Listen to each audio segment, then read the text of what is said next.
Если бы Рахмонов действовал в рамках закона, он бы никогда не согласился лишить жизни Джейонхана Ризоева, чтобы официализировать свои незаконные преступные действия.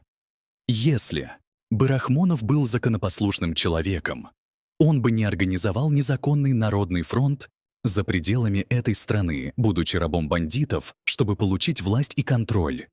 Если бы Рахмонов действовал в рамках закона, он бы никогда не пролил кровь более 300 тысяч невинных людей с помощью иностранных армий и наемников.